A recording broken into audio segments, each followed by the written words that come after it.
my beloved Boss Mike Cervera.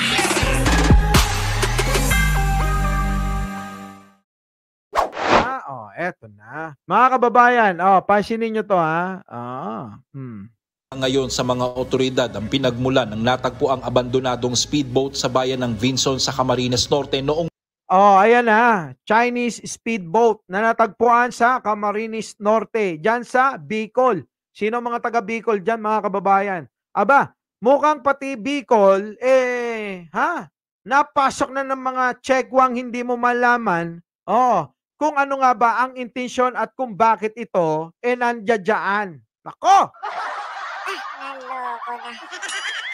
Oo. So ito, panoorin ninyo. Nako, marami tong kwento ha. Marami tong kwento, mga kababayan. March 29. Hanggang ngayon kasi ay wala pang nagkiklaim ng tunay na may-ari ng naturang speedboat. Dahil dito, malaki ang paniniwala ng Philippine Coast Guard sa Camarines Norte na posibleng may illegal na ginagawa ang mga may sakay nito, kaya naman hindi na ito nagawang balikan pa. Yun nga, may mga possibilities tayo, iba-iba. Pwedeng ginamit nila ito sa illegal, like na drugs. Kasi meron tayong history na kung saan may mga cocaine na dinadrop dyan sa may parting Binson at nilalagay. Tingin ko siguro pwede. Sabi ni ng ating kapulisan, baka daw ginamit sa droga itong speedboat. Pero sa tingin ko, mga kababayan, tama rin naman yung yung opinion ni Boss Ian yata o si Boss Lord Glenn, no? Na malabo na droga. Kung droga kasi yan, alam nyo, mga kababayan, nagagawa nila rito na gumawa, di ba? Nakakapag-produce sila dito Oo, sa Pilipinas. Di ba? Parang mas mapanganib kung gagamit pa sila ng speedboat mula China hanggang Pilipinas.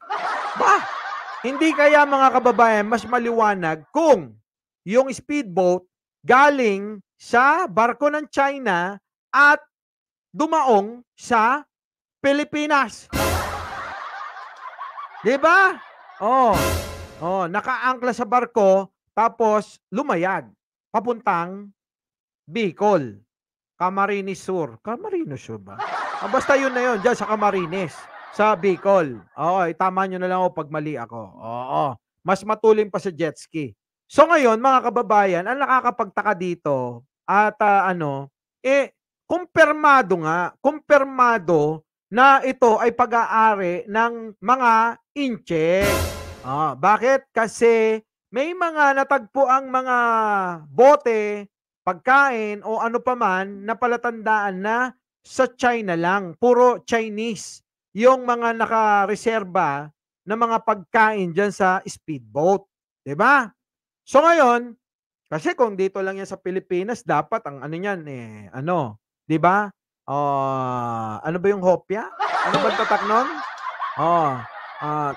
Tinay ba yun? Tinay hopya ba yun? Basta yun. Mga ganun lang. At saka yung mga kung tubig yan, malamang mga absolute yan. Mga Wilkins, ganun, di ba? Kaso nga hindi. Ultimo yung tubig, mga kababayan, yung mga bote ng tubig, galing pa ng China.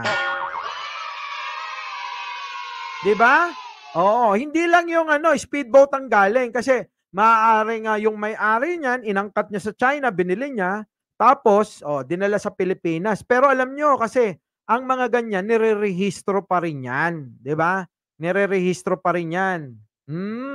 Nila ng GPS para mabalikan nila anytime. Naniniwala rin ang PCGCAM Norte na posibleng sa ibang bansa nanggaling ang naturang speedboat. Ayon kasi sa ahensya, may mga lalagyan ng tubig at mga pagkain na natagpuan sila sa speedboat na may mga nakasulat na Chinese letters. May mga ulat din mula sa mga residenteng nakakita na 7 ang sakay ng naturang speedboat. Uy, 7 daw! 7! Hindi. 7 daw. Sino kaya? Ilan ba yung akusyado doon sa Nobel dyan sa Pasig? Naloko na. 5. Si Kibuloy, si Jocelyn Roy, at saka yung tatlong Canada, at saka yung isa pa. Oo. Eh, yung isa sino yon? Boss Mike, baka si Digong. Kaya 7. Oo. Hindi. Si Kibuloy, yung kasamang 5. Oh. Oh. At saka yung driver. Itinakas. Si Pacquiao and Friends. Sabi dito. Di kaya?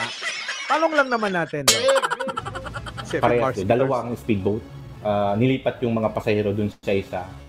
Nung nakita namin, mga tubig kasi doon nakita. Tubig at pagkain. At nung tinignan namin siya, translate namin siya, nakita namin na manufactured in China.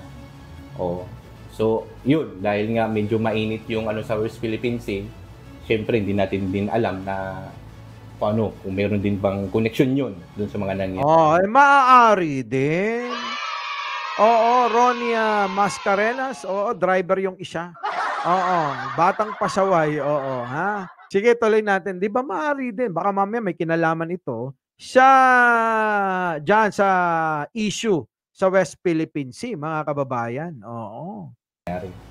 Sa ngayon, mananatiling nasa kustodiya pa ng PCG Cam Norte ang speedboat hanggang sa susunod na 6 na buwan. Yan ha. Oo. So, ano pala yun? Cam Norte. Camarines Norte pala, nandoon tong speedboat. Malaki yan ha. Kita nyo, di ba? Ganda rin no? Ba't kaya hindi natin hingiin? Giging pagmamay-ari naman ito ng Local Government Unit o LGU sa oras na wala nang nag-claim nito. Sige na, inyo na yan. Oo. So, eto na mga kababayan. Ha? Eto lang naman natin. Side lang natin, presentation. Or topic, side topic lang natin to. Pero hindi naman yung topic natin, 'di ba? Hindi naman 'yan. Baka naman 'yan sinakyan ni Kibolok sa pagtakas. Oo nga.